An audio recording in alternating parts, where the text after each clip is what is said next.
What up, guys? Happy Thursday. Quickly, I want to jump into this topic that I've had so many questions about. I'm making a full video on this on my channel, but I just thought I should run through it pretty quickly. And it has to do with shipping your car to Liberia, owning a vehicle in Liberia, cost of owning a vehicle in Liberia. Also, would jump back to the question of should you ship or buy in Liberia and things like that. Let's get right into it straight up, man. First thing is owning a car in Liberia expensive? Yes, I'll say in some cases it's probably more expensive owning a car in Liberia than it is owning it here. I know here when you go for repair and stuff like that, the cost is way up there, but rarely, if you just do oil change and stuff, rarely your car needs some major changes and stuff like that. Most of the time that's after you use it for a long time, and then you have some major expenses and stuff that will cost you hundreds of dollars. But in Liberia, you're gonna be spending money on your car pretty much almost like a monthly thing, right? Every month, or not oil change, but just maintenance on your car. You're gonna do that.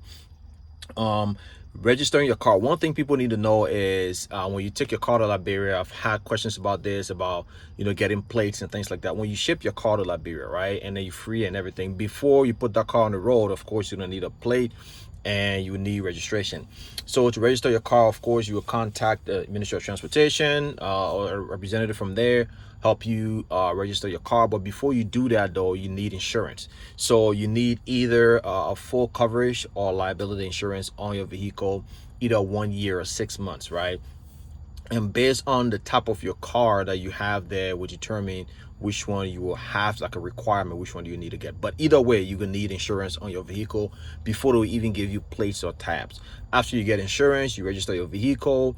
Of course, then you need tabs on your car. And one thing most people fail to realize, even I didn't know, is the classification of your vehicle based on the weight. So those of you guys who are sending big SUVs and heavy cars and stuff like that, if your car is two tons or 5,000 pounds or more, or 7, based on the weight of your car will determine the tab and the bracket you fall in, which determines the amount. So it could go up to $150, $250, $300 US dollars for tabs on your car, and that's a yearly thing based on the weight of your car.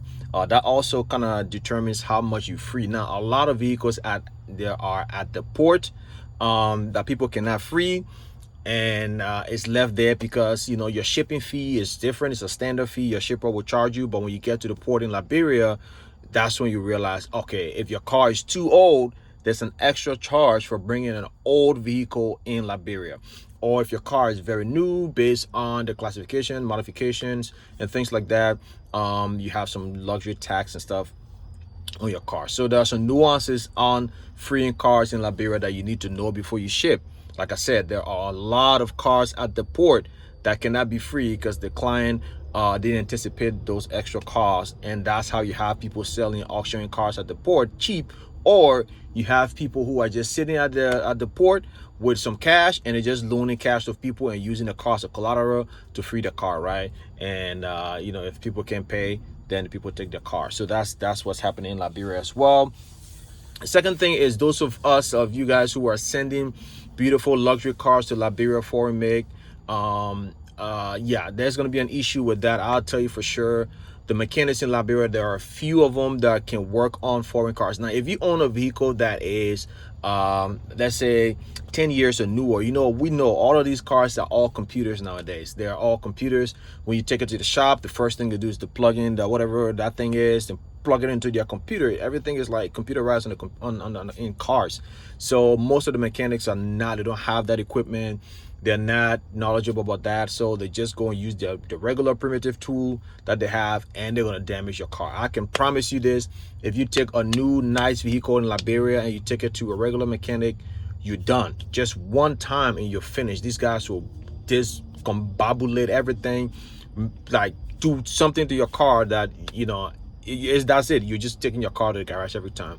So that's go back into the cost of owning the car. So you have to take it to, I think I saw only 2 garages that really work on foreign cars that are really well equipped, and of course they come at a premium, so you pay a lot of money for that too. So just be aware, if you're living in a certain area Just be aware to travel far for a good mechanic to fix your car. And never, man, I just don't take your car to a regular mechanic shop because you want to save money. Your car is going to be done, especially all these cars with the computers. These guys will just remove things they're not sure. They'll work on it like they're working on the 2001 Toyota Camry. So that goes back to, again, if you're shipping car, know the kind of car you're shipping. Most mechanic can work on older Honda, Toyota, and things like that. But all of these newer cars and stuff, you know, with all the tech in it, they can't work on it, and they're just gonna ruin it. So yeah, that's that. That goes back to, again, shipping or buying in Liberia. That's the hottest #1 question, a relevant question every year. Guess what I'll say, man? If you own a vehicle, oh, before I go to that, you cannot survive on one vehicle in Liberia. That goes back to the point of maintenance and fixing your car. If you're somebody you're a mover, right? You're somebody who move around, you have businesses, you got to move around, you got to get stuff going on. You cannot own one vehicle in Liberia. You need two of them, because guess what? Your car is going to be in the garage every month. So you need to be alternating between cars. If one in the garage, you be using this one. When this one break down, the other one finna in the garage. You just got to, because you cannot use one car in Liberia if you're somebody who move around a lot. Because your car is going to break down a lot. Like I said, it's going to break down a lot. The roads, the gas, the maintenance, and all of that stuff. Your car is going to be in the garage more than you ever imagine. So just know that. And if you're going to move and live in Liberia, you're going to spend a long time over there, and you're going to have to be moving around. You're a business person. You got to send two cars in Liberia, one SUV, one regular car, or two SUVs and stuff like that. And a regular sedan, I wouldn't recommend that being your primary or only vehicle. I know Liberia is going to be filled with SUV, but that's just what it is. Your car got to be higher up a little bit. I'm pretty sure everybody already knows that. There's that. So let's go back to shipping or buying in Liberia. Now, I'll say this.